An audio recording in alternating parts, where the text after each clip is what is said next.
Hello guys, Cebu-Cordoba Link Expressway 8.9 kilometers, longest bridge at possible na pong dumaan dito mga kababayan. Nakikiramay tayo sa mga naapektuhan dito sa may Cebu. Ito po siya dati, yung bridge ay wala pa. Groundbreaking po natin na former President PRD ng March 2, 2017. Nag-open siya ng April 30, 2022 at ang total cost ng 33 billion pesos. Yan, ipinapakita po natin na ito po yung bridge talagang matibay nang kayang tumagal ng 7.8 magnitude. Yan. Ito yung drone shot natin. Salamat sa mga nag-like, nag-share, nag-follow ng ating pinaka-latest update. At syempre tuloy-tuloy yung ating pag-update. Pinapakita po natin yung kabuang view po dito sa may Cebu City at sa may Cordoba. Pinaka-view sa kabilang side, ito po yung Cebu City.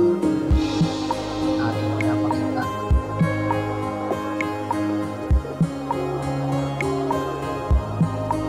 Like and comment and share kung ano masabi niyo po dito sa ating pinaka-latest update natin.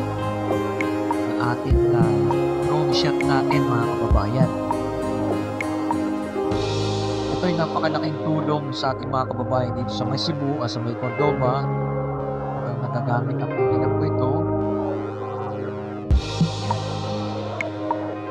Ito po ay may 4 na lane at pero hindi po siyang bike lane mga kababayan. Pwede dumaan dito sa CC-Lex ang bike. Yan.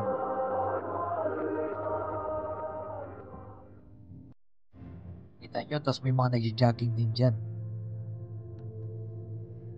Tiguan natin ng hapon, mga kababayan. Nakita natin yung kabuang view po dito. At ganito to katibay. Ano?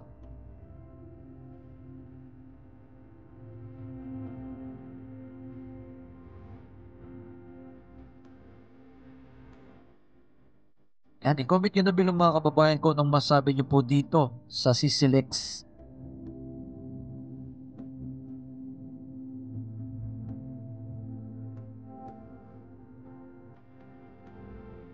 And sa mga kababayan pa natin hindi nakakita to, na ganito na po siya ngayon.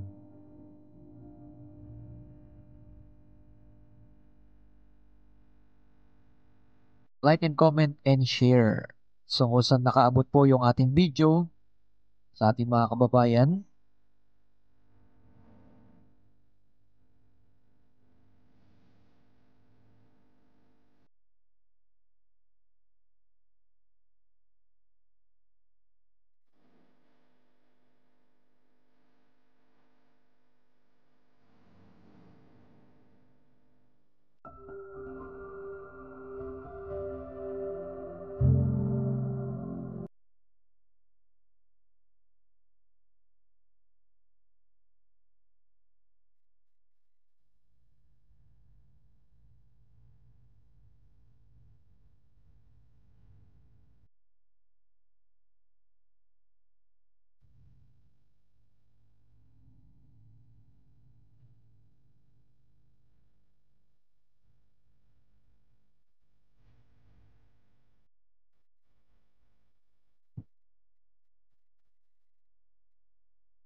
Guys, ito naman po yung kabilang side, yung papunta po sa may Cordoba, Cebu. Yan.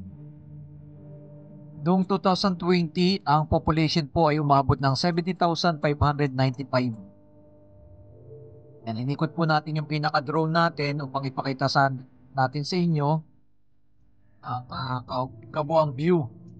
Yan. Ngayon 2025, ang total election po dito ay 53,261 registered waters po mga kababayan. At ganito po kaganda ito at napakabilis na po ng pinakabiyahe na ating ipinapakita sa inyo. Ito po yung kuha natin ng hapon.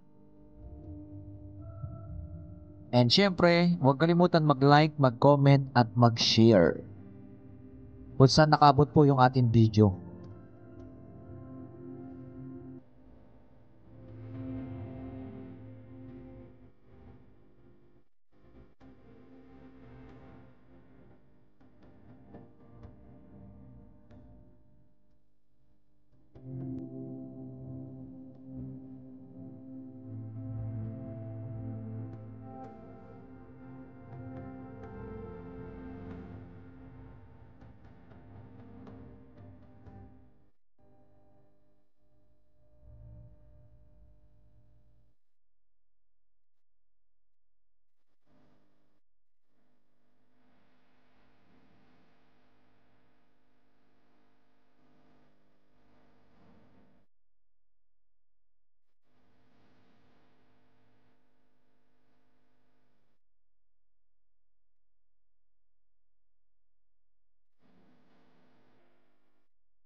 Grabe, no? Ang ganda po ng bridge, mga kababayan. Ito naman po yung kuha ng paggabi.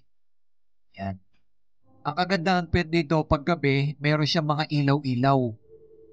At yung pinakatuktok po ay meron siyang signal ng ilaw para no, pag sa mga sakyan at pakita ng mga barko. Yan. At madali silang makaiwas.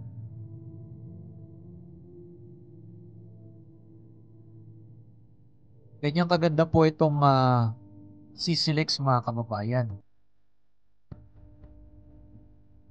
Ating pinuntahan.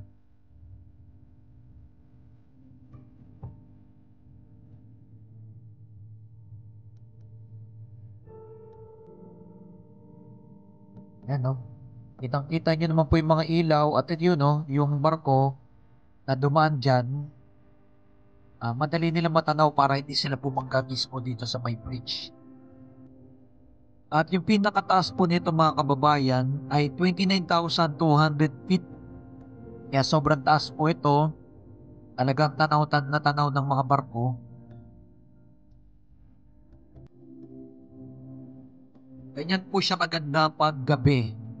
Itong CCLEX mga kababayan. Like and comment and share. Maraming salamat sa inyong lahat dyan. Ito pong muli si Skywalk TV. Keep safe palagi and God bless. Mabuhay ang ating bansang Pilipinas.